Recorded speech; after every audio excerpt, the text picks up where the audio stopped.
The James Fletcher Hospital, formerly the Hunter, has taken delivery of a $200,000 American computer device known as a Biologic Brain Atlas. It measures and records the electrical functions of the brain produced by the thought process and draws coloured maps to show the changing patterns of this activity. A capful of electrodes detects tiny electrical impulses, and the computerised machine then sorts and amplifies the various signals, showing precisely which parts of the brain respond to certain stimuli such as light and sound.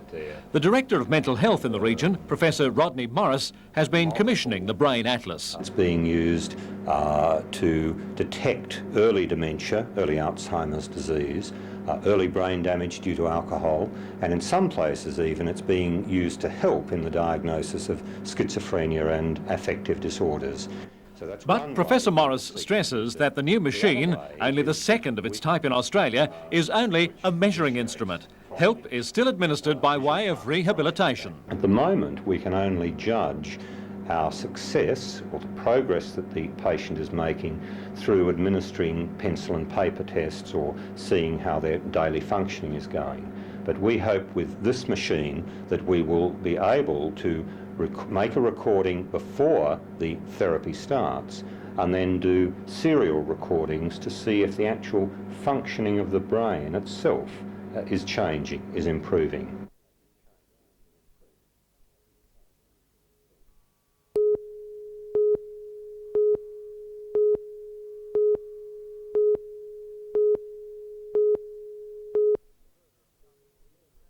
The murder of Constable Eaton hasn't been forgotten by local police or the public. The intensive hunt for his killers absorbed the community, and the arrest of the Glesic brothers and their father led to an equally well-publicised trial. Local Police Association rep Detective Sergeant Paul Daly was closely involved in the first hours after the shootings. Today he applauded the decision to leave the Glesics in jail. We were looking at it and we are concerned that where persons are convicted of murdering police officers in execution of their duty, that the penalty imposed should stand. Detective Sergeant Daly says the prospect of the Glesics being released would affect the way police approach their duties. He says the decision demonstrates to association members that they are not considered expendable in the line of duty. We do not want persons who are convicted of murdering police officers being released if they are hardened criminals. They're not crimes of passion, they're armed persons committing crime, murdering persons who look after you and I.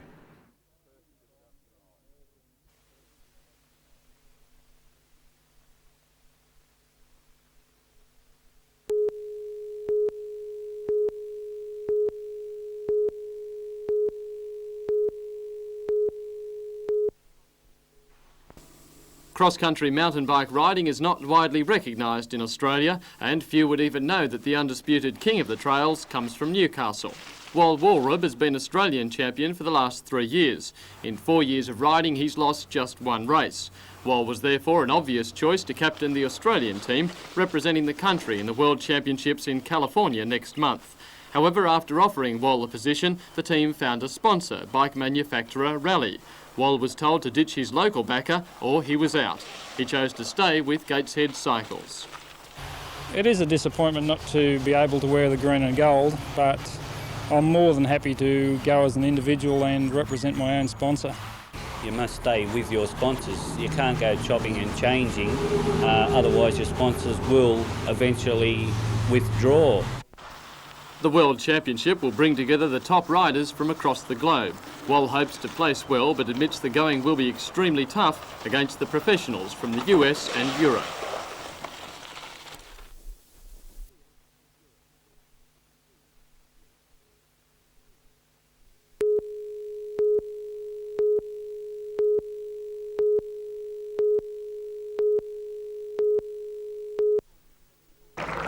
Peoples of 17 different nationalities went through the Greta camp, and many came back today to relive memories of those first experiences in Australia. It was on this day 40 years ago that the passenger liner Fairsea docked at Newcastle, from where some 200 migrants transferred to Stark Military Barracks and a Spartan existence in country New South Wales. Victor Lupisch was 13 when he and his family arrived from Germany as displaced persons following the Second World War. The adults were disappointed, of course, that there were huts. Once again, they were going to be in huts. They thought they would be in buildings, 2 or 3 story buildings, brick and all that. Known as the Silver and Chocolate Cities due to the corrugated iron and fibro structures, the Greta camp grew to be the largest in Australia. At one stage before its closure in 1960, it had a population of more than 10,000 people. To mark the importance of this day, a citizenship ceremony was performed, symbolising the growth towards multiculturalism in Australia.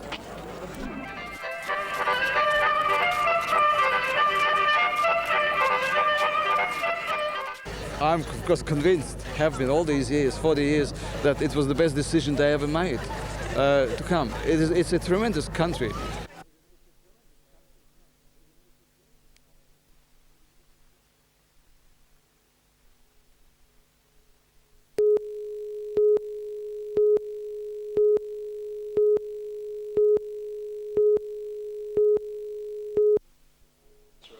The prisons were closed to visitors and executive officers unavailable for comment following the walkout at midday today. The dispute follows the sacking of a Cessnock warder after an alleged breach of discipline dating back to 1987. For several hours this afternoon, only 5 officers were controlling the 176 inmates at Maitland Prison, a job which is usually done by 12. Maitland police were called in soon after 2 o'clock to man the watchtowers and maintain perimeter security. All the police have worked on these similar situations before, and we're well aware of what we've got to do. Prisoners faced cramped conditions locked in their cells at least until Tuesday, when the warders meet to vote on further action. Peter Ryan, NBN News.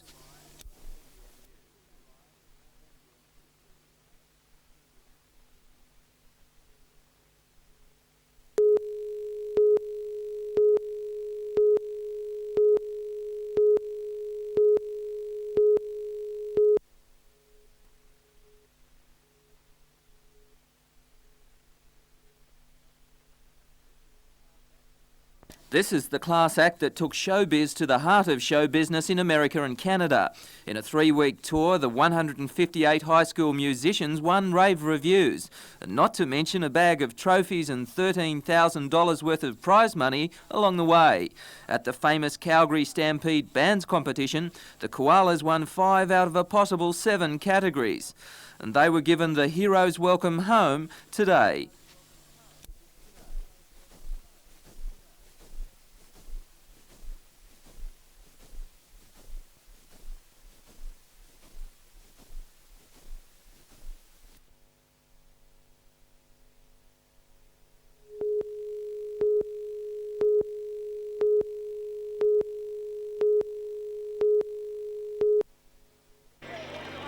Nail together a few pieces of firewood, get some sponsors, the right gear, a last-minute inspection, a lick of slick, and these 200 cubs were ready to tackle the gruelling Billy Car Derby 1000.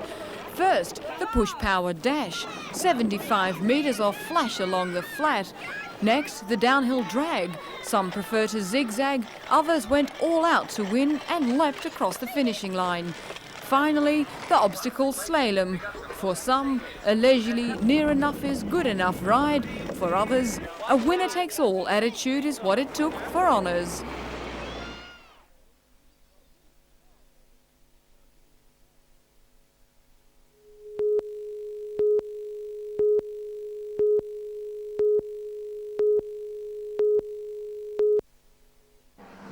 City Rail recently inspected the 4-kilometre track from Fessifern to Toronto and warned residents there would be a grave chance of losing the rail.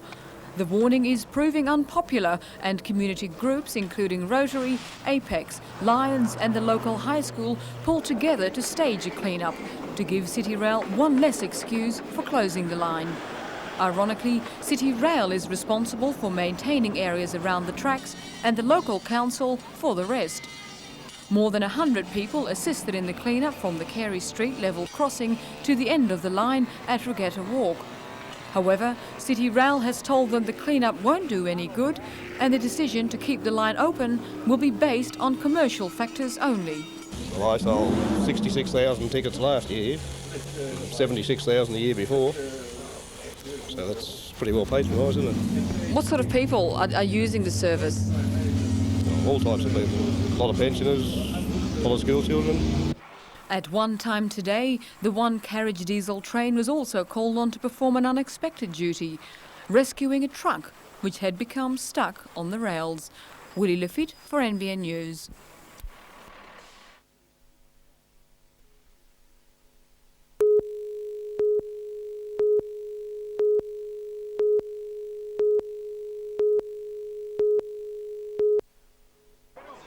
South got on with the job early, going to the break with a 16-6 scoreline. However, straight after the break, West swung into action, moving the ball swiftly through the backs to score out wide through Peter Webber. The conversion was unsuccessful, and gutsy forward Wayne Dawson inspired the Rosellas. South then set about making their own plays from nothing. Paul Hill made a strong break to be backed up well before Peter Sleep finished with a try in the corner. Peter Parr then did the rest for the Lions, putting this incredible kick in from the sideline and bagging South's last points. The rest of the afternoon was black for West, with the full score reading 26-14. The Rosellas will now have to play Maitland for the right to meet South in the grand final at the ISC in a fortnight.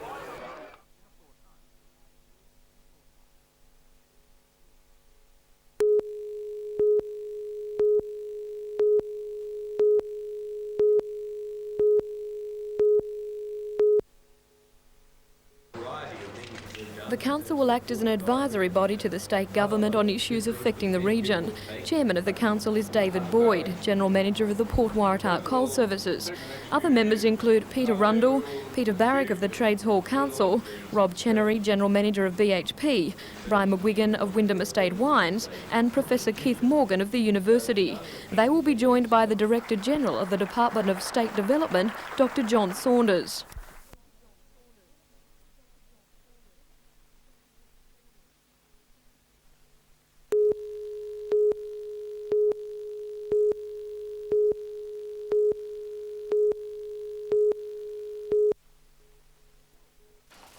The results were the latest finding from an ongoing heart disease prevention program which has been operating in the Hunter since 1984. Together, the criteria, Professor Annette Dobson of Newcastle University and Dr. John Malcolm from Royal Newcastle Hospital compared data from heart attack victims they worked with men in the general population. They found that unmarried men made up 28% of the heart attack figures, despite comprising only about 13% of those surveyed. And just as alarmingly, 40% of unmarried men died within 28 days of a heart attack, compared with only 16% of married men. In the words of the two researchers, the average unmarried man is a less healthy creation than his married counterpart, and that a caring spouse was more likely to promote a healthy lifestyle. Now, the report doesn't say that marriage is the instant cure for heart disease, far from it in fact. But what its researchers do believe that it pinpoints is that the good old bachelor boy often puts his social life before his health. Being single, I'd say you'd probably be out and about and having more fun and that, whereas being married, you settle down and you've got your wife to look after you as well as yourself, you know. Probably don't eat as well, eat more takeaway food. It's easier to whip into the shop and grab a quick hamburger and whip out and straight down the pub for a few beers. I certainly get into a lot of fast food and eat some horrible things, so that can't be good for your heart, can it? And the spin-off? Well, many of the lads have admitted wedding bells may soon be in the air. So you're going to run off and get married now, aren't you? That's right. I don't want to have a heart attack. Do you think in light of this you will rush out and get married? I think I'll walk down the street now and start looking for a bride, yeah.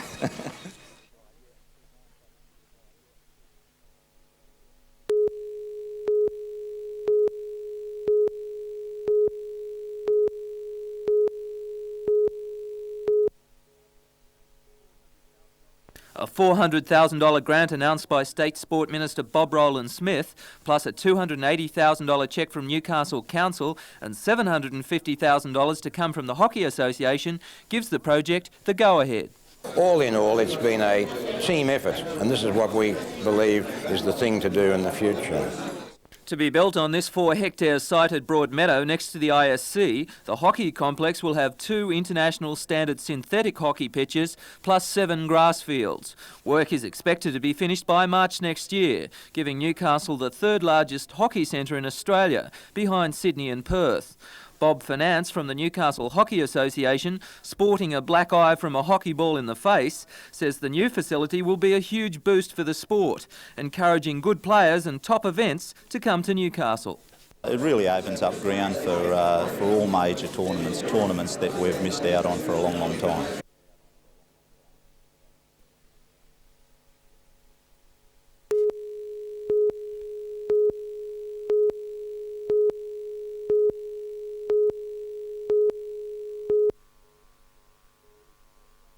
The new Tradeway strategy will extend the Hunter Water Board's power to act on environmental grounds when it comes to the dumping of industrial byproducts. In the past, the harmful substances were defined only by the problems they could cause the sewerage system or the board's personnel. But the new regulations will mean any substance harmful to the environment is strictly prohibited, a move Mr Moore today admitted was long overdue. There are problems of the environment that industry does impact on our sewerage system and what goes out into the rivers and the oceans, and that we need to take steps to clean up our discharges before they get into the receiving waters. Now, products such as phosphates and paints, the effects of which were seen in March this year in Throsby Creek, are strictly out of bounds. It means small industry will have to be answerable for its actions. And today, Mr Moore warned anyone who thought they could buck the new system was in for a rude shock. We have put 3 companies out of business in New South Wales so far this year for illegal dumping. It sounds strange for a Liberal politician to be saying that. I'm proud of it, and if there are other companies like that, we'll put them out of business too.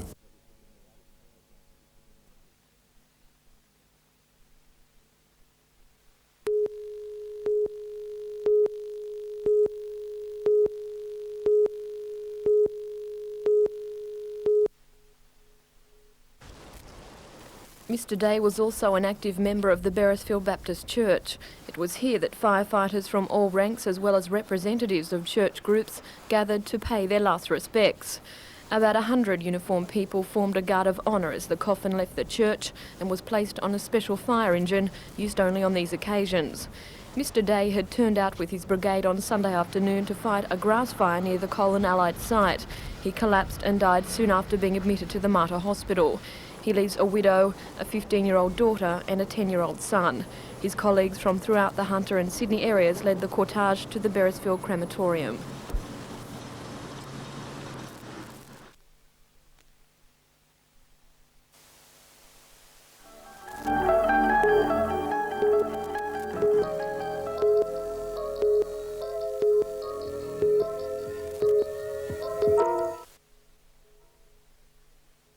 Ex-champion heavyweight boxer Joe Bugner, who's had a few red noses in his day, is up and fighting for this year's appeal.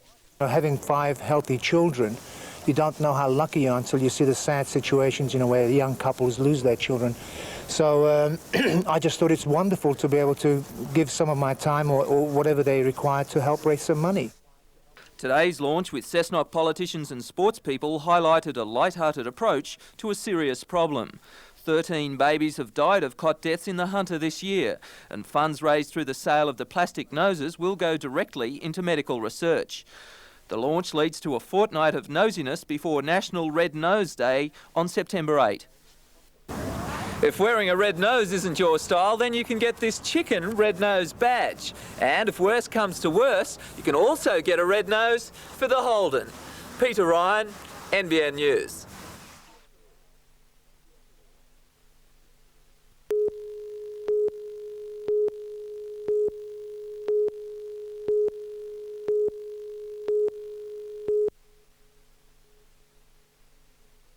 Catering and cleaning union delegates at the Royal Newcastle Hospital were told of the impending cuts this morning. Over the next 3 years, staff in these departments will be reduced by 20%. This means that out of the 250 staff employed in this area, 50 will have to go. The cuts are part of the government's attempt to reduce health ancillary costs. According to head of the Hunter Area Health Service, Dr Owen James, no one will be sacked. The reduction will occur through natural attrition. However, he says that finer details such as this still have to be worked out with the unions.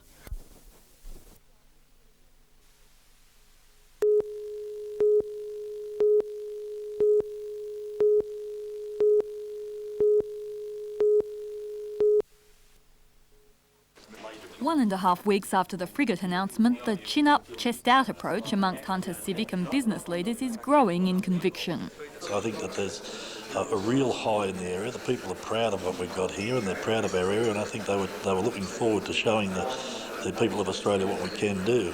Well, there's no reason why we can't still do that, but we'll do it ourselves, do it with free enterprise, as we always have, and forget the government part of it. To this end, local businessmen and public servants met today at Lake Macquarie Council chambers to generate ideas on future employment options for the Hunter. Today gave birth to both realistic and radical schemes. Lake Macquarie could become a fish farm. The Hunter's industrial strength could be channelled to build components for the Very Fast Train project. Or Newcastle's sporting prowess could be marketed, with tourist packages taking in football, racing and basketball. Of course, the suggestions are still very much in their infancy. Once refined, they'll be presented to the newly formed Hunter Economic Development Council. Meanwhile, Newcastle City Council is taking a somewhat different tack in the Frigate aftermath. The council has decided to set up a Lord Mayor's committee to maximise the Hunter's role in the Amacon contract. It will form the local government part of a tripartite approach, where this will be the Lord Mayor's committee. We have the Hunter Economic Development Committee for the state government, and we've got the federal task force. The Lord Mayor's committee is expected to hold its first meeting next month. Leslie Robinson for NBN News.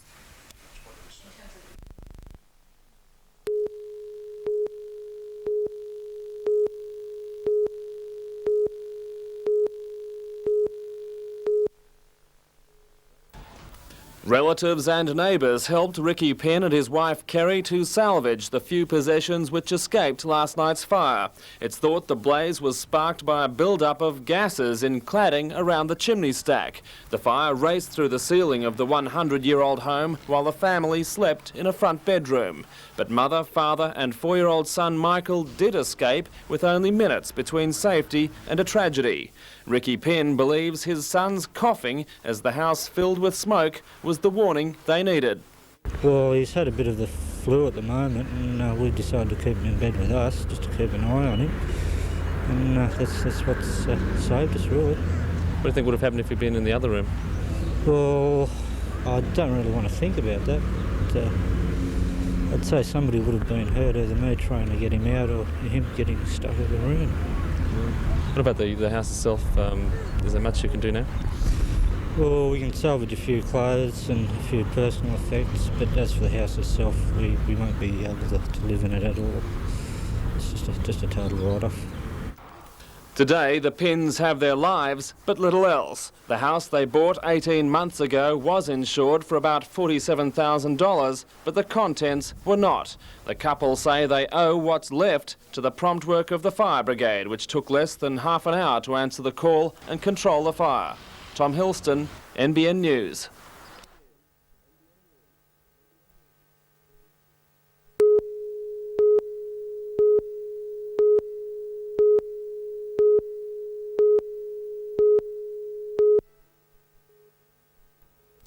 Kim is profoundly and severely deaf, but that's never been a barrier for her. She's proved countless times that deafness is not a restricting disability. In fact, from talking to Kim, you get the feeling that it's just a bit of a hassle. Kim is a first-year social welfare student, and being the only deaf student at the Institute, she's had to lay most of the groundwork.